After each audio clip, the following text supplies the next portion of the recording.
Howdy humans, welcome to my channel. My name is Morgan. I'm a creator living in Austin, Texas, and my channel is all about travel vlogs, tips and trick videos, pack with me, all that sort of stuff. And today I am giving you 5 tips on planning your first trip to Costa Rica.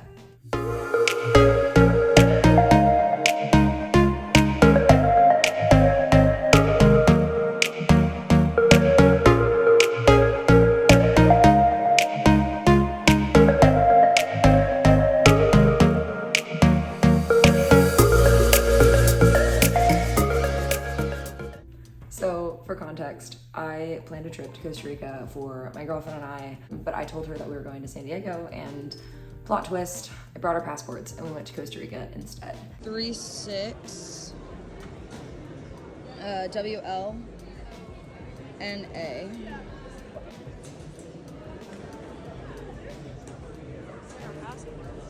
Correct.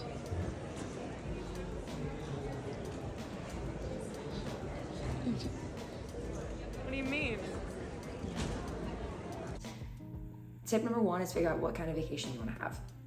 Costa Rica, while it is rather small, it also feels so big. So I ran through probably about 5 drafts of what I thought I wanted to do before I landed on the 3 places that we ended up going. Are interested in more of the like go and kind of adventure packed vacation, then these places will probably be right for you. So first we flew into Liberia Airport. There's either San Jose Airport or Liberia Airport, and Liberia was closer to where we wanted to go, where I wanted to go, and then I dragged her along with me. So from Liberia Airport, we got our rental car, super important, that comes into play later. We got our rental car and we drove to La Fortuna. And the main draw to this place was the La Fortuna waterfall. There's this massive waterfall that I'll insert right here or somewhere by my face. It's like 500 stairs to get down, and then you see this beautiful waterfall. Basically everything around there is focused on the waterfall and RNL volcano. I'll put pictures and stuff all over here. But that's what we did in La Fortuna. From there, we drove to Monteverde, which was another like 2 to 3 hours, I believe. There's this massive forest and these bridges that you can walk across. They're just hanging suspension bridges, and they are beautiful. And the idea is that they are kind of like in and amongst the clouds. So that was stop 2. We also did horseback riding there. From there, we ended up landing in Santa Teresa. So we went to Santa Teresa from Monteverde. That was the longest drive. I think that was like 4.5 or 5 hours. Santa Teresa has our hearts. It's just this sleepy surf town. It's pretty, like, I wouldn't say it's quiet, but like compared to other places that we ended up in before we left, we had to fly back out of Liberia and we stopped in Tamarindo. And that just wasn't it for us. Like, so many people love Tamarindo, but like we just weren't. That wasn't it. It's just this like chill, laid back surf town with kind of like a younger crowd. So if you're into surfing and you're into like really awesome food and really awesome people, like Santa Teresa is it, hands down. It took me about 2 months to figure out what our path was gonna be because I just had no frame of reference for that. So step number 1, figure out what kind of vacation you wanna have. 2 is booking a combination. I did not book a single hotel. Usually, at least where we went, I'll link the places that we went below, but the Airbnbs that we were at gave like discounts for other things. So like when we were in La Fortuna, we were staying in this treehouse Airbnb, which is so cute, so perfect. It had air conditioning. Make sure that has air conditioning because not everybody does, though. Like, check that box. So we were given these like little vouchers each day for a free breakfast. It was like rice, eggs, beans, like the very traditional Costa Rican breakfast. And it was so good. And we got it for free just because we were staying right next door, and I guess they had a connection. They have like 20% off coupons, and they're just very friendly and very willing to give you the discounts that they have. I'm also gonna make another video probably next week or in 2 weeks about how much money I spent on our trip to Costa Rica, because I did plan it all myself and I don't make a lot of money. I am a fitness coach in Austin, Texas, and we don't make that much for telling people to do burpees. So I'll make a video about how much I spent. I'll itemize everything and just tell you how much it was, because it really is super affordable. That's tip number 2, choose your accommodation wisely. Tip number 3, and I think this is probably my biggest tip. It's what I've researched the most before I went. It's what I was the most nervous about when I got there. Getting around. We did not take taxis. We didn't take Ubers. I don't even think that there really were Ubers or taxis. There's not like a train system. I also get super bad motion sickness, so like hard pass in that department. But we did rent a car. The best way to get around Costa Rica is renting a car, especially if you're going from place to place. If you're just kind of staying in one place, it's not as critical, but like still does make a big difference, because even walking in Santa Teresa was just like, it was hot and the roads were dirt and it was just like not ideal. So we did rent a car. I rented through Car Rentals Costa Rica. I'm gonna link that below as well, where I got that car rental. The biggest thing about getting around Costa Rica is that there are potholes everywhere. Literally everywhere. I had to drive like 2 to 3 miles an hour slowly into the ditches of these massive potholes.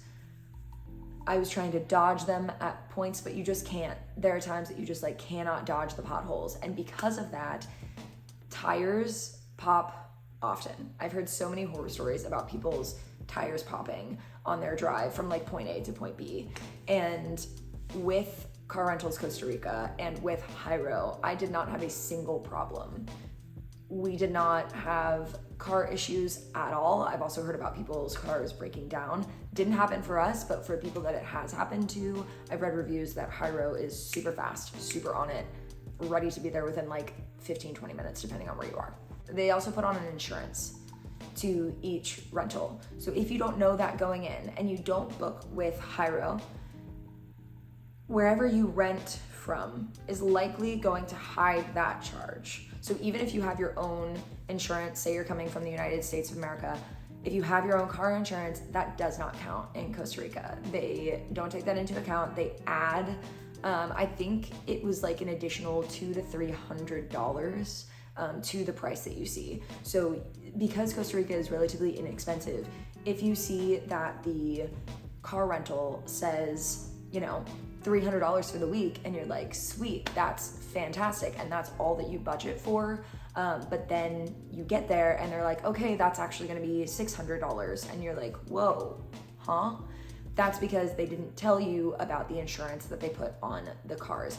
Everywhere you go in Costa Rica is going to have that insurance. What I like about Hyro and his company is that they include that insurance. Everything is transparent. They tell you exactly what price you're gonna pay when you get to the counter. So I knew going in, I was gonna end up paying $600 for this rental for the week, as opposed to paying $300 that was advertised to me from a different company. So keep that in mind. Be mindful of the potholes. Make sure there's a spare tire in your vehicle. Additionally, if you are going to Santa Teresa, rent an ATV. I don't remember who I rented mine from, but I will find it and I will link it below. If you don't rent an ATV, you're gonna be walking. It's not super easy to find bikes, honestly. So rent an ATV. It was our favorite part of the entire trip, was having the ATVs. But make sure that you rent a automatic if you can't drive manual. We did learn how to drive a semi-automatic, but it was quite a learning experience and something that you should definitely know. Point number 4. Point number 4 is to get colones from a bank. I just brought my like American money because I couldn't figure out how to exchange it. So we just went to a bank there and got it exchanged, but it's a lot easier to pay in colones than it is to pay in US dollars, especially because they'll ask you when you get the bill if you would like to pay in dollars or if you would like to pay in colones. Always pay in colones, because if you pay in dollars, likely they have some wiggle room to like charge you extra and you might not even know it. So just like look up the exchange rate, maybe get like a little bit of money when you get there. Go to an actual bank. Don't just go to an ATM. Like go to the bank. There's an ATM in the bank. It's fine. We got ours that way. It was super simple, not a problem at all. And the money is beautiful. Like their currency is just fantastic. You're gonna need a credit card, not a debit card. If you're just paying for food, debit card is fine. If you're paying for like experiences, you have to have a credit card. Okay, and final point number 5, also very important. I was surprised by this. Memorize your passport number. I haven't done any traveling outside of the US, so I don't know if this is the case in all places, but memorize your passport number because you need it everywhere. Have that number ready, because when we were doing waterfall rappelling, we needed the passport number. When we were doing horseback riding, we needed the passport number. If you don't have that passport number, you're not doing the activity. We met a girl named Sophie. She was awesome, and she like was going from Paris to like Ecuador to Costa Rica to literally everywhere. I don't remember the last place she went. It was something like Argentina or something. And she memorized it, and we were like, whoa, you memorized that? And she's like, yeah, you kind of have to, and it just kind of gets in there after a while. So memorize it, or bring like a paper copy with you. Don't bring your passport, just bring your paper copy, leave the passport in a safe at the Airbnb or the hotel or wherever you are. But yeah, definitely know your passport number. Otherwise, you ain't doing shit. Okay, and that is it. Those are my 5 tips, or my 5 biggest tips for planning a trip to Costa Rica. If you like this video, please consider giving it a thumbs up or consider subscribing to this channel. I'm gonna be making vlog content and pack with me videos, all sorts of stuff around travel. And next week I'll be posting either the how I planned the trip video or how much money I spent on this trip in total, because it was actually pretty affordable. So thank you so much for joining, and I'll see you in the next one. Bye.